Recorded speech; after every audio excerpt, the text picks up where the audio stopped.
Julie, another welcome to you. What are we learning from the leadership today about why Congress can't seem to move forward on a deal to reopen the government?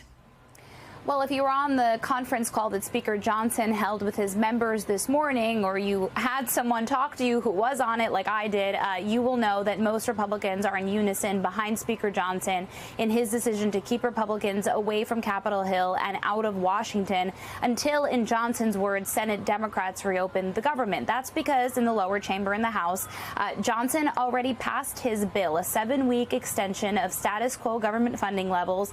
At that point, to keep the government funded. At this point, the conversation is about reopening it, and he is essentially daring the Senate, as is the Republican leader of that chamber, and daring specifically Senate Democrats to continue voting against a bill that, as you've covered, is leading to serious consequences for millions of Americans, whether you work in the federal government or not. In the meantime, though, Democratic leader Hakeem Jeffries in the House is continuing to call on Republicans to attach those health care provisions that you see right there on your screen, most notably the extension of the Affordable Care Act subsidies, which expired this year, to any deal to reopen the government. Republicans are playing hardball. They are in the majority, but they do need Democratic votes. Take a listen to what Jeffrey said, and then on the back end, you'll hear from Speaker Johnson.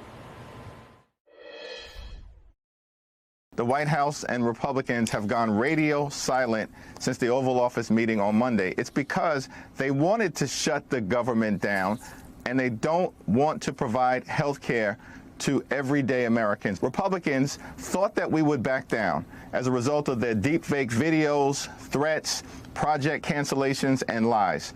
But Democrats aren't going to bend. Do you commit to doing something to address those subsidies so that insurance premiums don't spike for Americans in 2026? This is one of many issues that have to be deliberated and discussed through our process. What we're asking the Democrats to do, I'll close as we began, please open the government so we can do that work.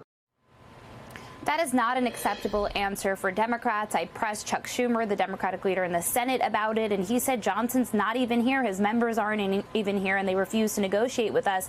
Schumer's right about one thing. Johnson is not looking to compromise. He reiterated that again on the phone call this morning. Julia, I do want to get some more breaking news with you, because in just this last hour, we're learning the president plans to federalize the Illinois National Guard. What can you tell us about this?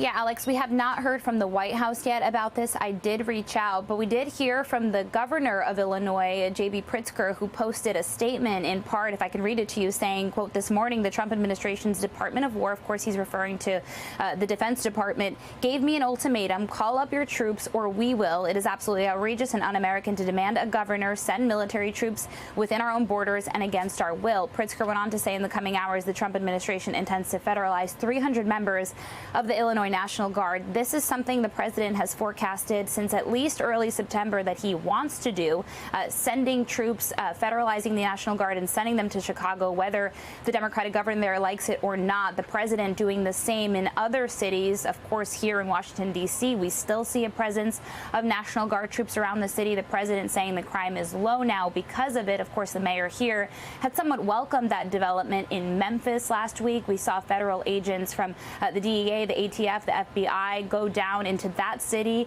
to try and help crime there. The Republican governor of that state accepting it, as are some residents. But in this case, in Chicago, in Illinois, you have the governor there saying, we've got this under control. We don't need your help. And the president seemingly going around that. But again, we asked the White House to confirm this. We don't have it confirmed yet from their end. But according to Pritzker, that is the conversation that took place between the Pentagon and his office this morning, Alex.